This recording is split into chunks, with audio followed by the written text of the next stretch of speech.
तो दुनिया में यीशु मसीह पैदा ही हुआ कि स्वर्ग के दूत स्वर्ग से उड़कर आए, और जहां गडरिया जो थे, जो चरवाहे थे, उनको प्रभु परमेश्वर के स्वर्गदूत दिखाई दिया। और जब स्वर्गदूत दिखाई दिया और स्वर्गदूत ने बोला कि जाओ बेथलेहम शहर में यीशु मसीह उद्धारकर्ता मनुष्य जाति के पापों को क्षमा करने वाला दुनिया के अंदर आकर इस दुनिया में मनुष्य बनकर आया है, उस पर आप विश्वास करो और वो उद्धारकर्ता मनुष्य जाति के जीवन के अंदर आनंद देने के लिए आया। हालेलुया। कोई व्यक्ति पढ़ेंगे इस वचन को।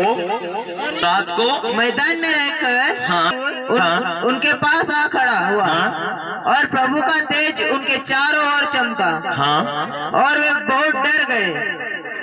तब स्वर्गदूत ने उनसे कहा, मत डरो, क्योंकि देखो मैं तुम्हें बड़े आनंद का सुसमाचार सुनाता हूँ। जब यीशु मसीह उस क्षेत्र के अंदर जन्म लिया तो स्वर्ग की ओर से स्वर्गदूत पंख हिलाते हुए ऊपर से उड़कर आए और जो चरवाहे थे उनके बीच में ये संदेश दे किया। जब स्वर्गदूत आए तो पूरे अंधेरे में उजाला फैल गया और स्वर्गदूत ने बोला कि देखो एक उद्धारकर्ता यरूशलेम में जन्मा है, जो सब लोगों के लिए होगा। कि आज दाऊद के नगर में और प्रभु का दूत उसके पास आकर खड़ा हुआ और प्रभु का तेज उनके में आज दाऊद के नगर में तुम्हारे लिए एक उद्धारकर्ता जन्मा है। तुम्हारे लिए उद्धारकर्ता जन्मा है और यही मसीहा प्रभु है। यही मसीहा प्रभु है। और इसका तुम्हारे लिए यह पता है, इसका तुम्हारे लिए यह पता है कि तुम एक बालक को कपड़े में लिपटा हुआ और चरनी में पड़ा पाओगे। तब एकाएक उस स्वर्गदूत के साथ स्वर्गदूतों का दल परमेश्वर की स्तुति करते हुए स्वर्गदूतों का दल परमेश्वर की स्तुति करते हुए और यह कहते हुए दिखाई दिया कि आकाश में परमेश्वर की महिमा, आकाश में परमेश्वर की महिमा और पृथ्वी पर उन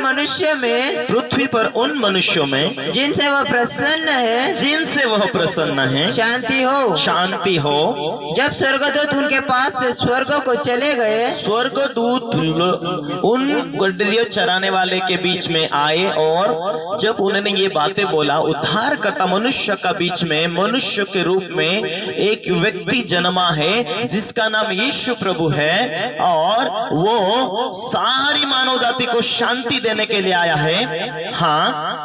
तो गडरियों ने आपस में कहा, आओ हम बेथलेहम जाकर यह बात जो हुई है और जिसे प्रभु ने हमें बताया है देखे। और उन्होंने तुरंत जाकर मरियम और यूसुफ को और चरनी में उस बालक को पड़ा देखा। हालेलुया। आकाश में परमेश्वर की महिमा और पृथ्वी पर उन मनुष्यों में जिनसे वो प्रसन्न हो। हालेलुया।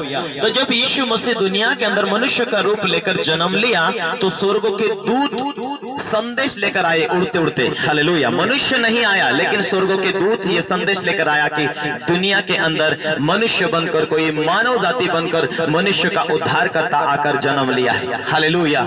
ये बात है मेरे प्रियो।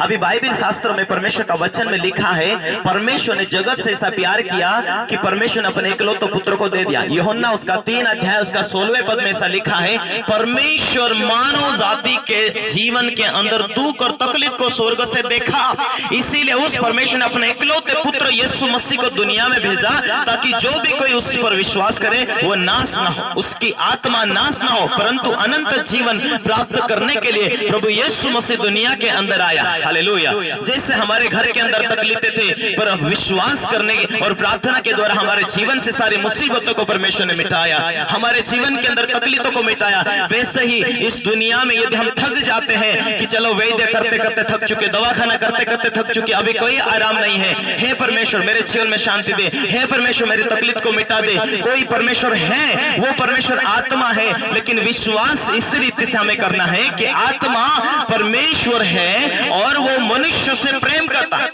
इसीलिए बाइबल शास्त्र में इस रीति से लिखा है कि परमेश्वर ने जगत के लोगों से प्यार किया।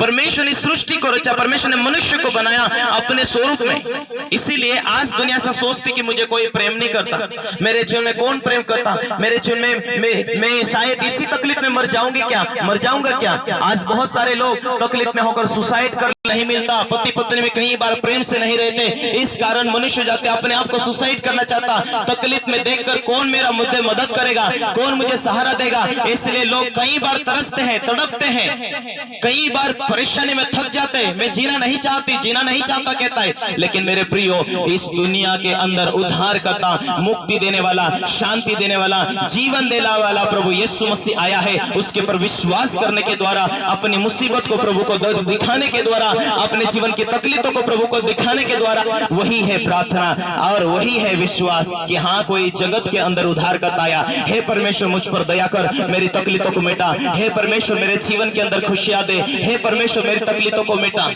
इसीलिए बाइबल शास्त्र में कहता, हे बोझ से दबे हुए लोगों मेरे पास आओ। आज तक हमने अपने बोझ को मनुष्य को दिखाऊंगा, अपने दोस्तों मित्र को बोलते, भाई मेरी ये